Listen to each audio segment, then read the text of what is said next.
भोपाल में नाराजगी की खबरों के बीच साध्वी प्रज्ञा ठाकुर उमा भारती से मुलाकात के दौरान फूट फूट कर रोने लगी। उनके आंसुओं का ऐसा असर हुआ कि उमा भारती के तेवर और सुर दोनों बदल गए। पहले खबरें थी उमा भारती और साध्वी प्रज्ञा ठाकुर के बीच तनातनी है, लेकिन ये चर्चा चल ही रही थी कि साध्वी प्रज्ञा ठाकुर भोपाल में उमा भारती से उनके घर मिलने पहुंच गई।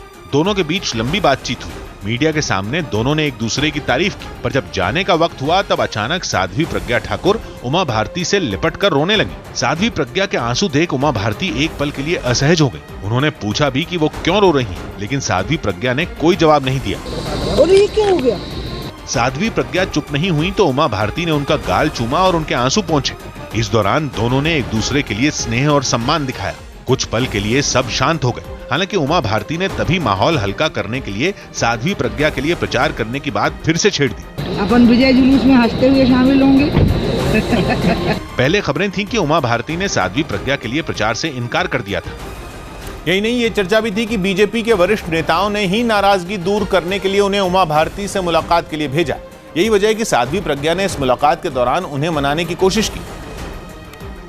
और जब साध्वी प्रज्ञा के आंसू निकले तो उमा भारती का मन बदलने में देर नहीं लगी। उमा भारती ने एक दिन पहले ही साध्वी प्रज्ञा के सवाल पर खुद को मूर्ख प्राणी बता दिया था। मध्य प्रदेश की राजनीति में साध्वी प्रज्ञा का उमा जी का स्थान लेने जा रही हैं। वो तो एक महान संत है, मेरी उनसे तुलना ही नहीं करी। मैं तो बहुत ही साधारण मूर्ख किस्म का प्राणी हूँ।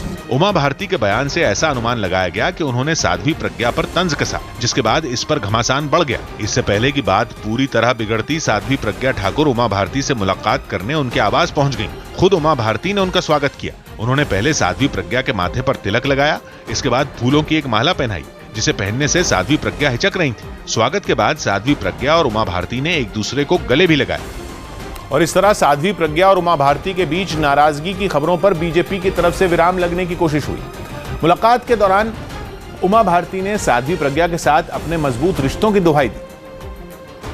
साथ ही साध्वी प्रज्ञा का स्वागत करने के बाद उन्हें एक चम्मच खीर भी खिलाई। इसके बाद उन्होंने साध्वी प्रज्ञा को भोपाल से उम्मीदवार बनाने पर भी अपनी खुशी जाहिर की। इतना अच्छा लगा जब मैंने सुना तो मैंने रामलाल जी को कहा कि खबर है कि हकीकत चली है तो हकीकत। उमा भारती ने अपने उस बयान पर भी सफाई दी जिसमें उन्होंने खुद को मूर्ख प्राणी बताते हुए साध्वी प्रज्ञा को महान संत बताया था। ये आपकी भावना है, पर मीडिया वाले भावना कहाँ समझते, शब्द समझते। सबको लग रहा है कि आप कमेंट्स कर रहे थे मीडिया वालों को। नहीं, मैं उन्हें आगे पीछे का गायब कर दिया ना। साध्वी प्रज्ञा ने दावा किया कि दोनों नेताओं के बीच कोई नाराजगी नहीं है। साधु सन्यासी आपस में हृदय से और आत्मा से जुड़े हुए होते हैं, पर हम लोग कभी एक दूसरे के बारे में किसी प्रकार का भ्रम नहीं पालते। साध्वी प्रज्ञा की बीजेपी में एंट्री के बाद से ऐसी खबरें हैं कि उमा भारती को नजरअंदाज किया जा रहा है। उमा भारती मध्य प्रदेश की मुख्यमंत्री रह चुकी हैं और उन्होंने 2003 के विधानसभा चुनाव में दिग्विजय सिंह को शिकस्त भी दी थी।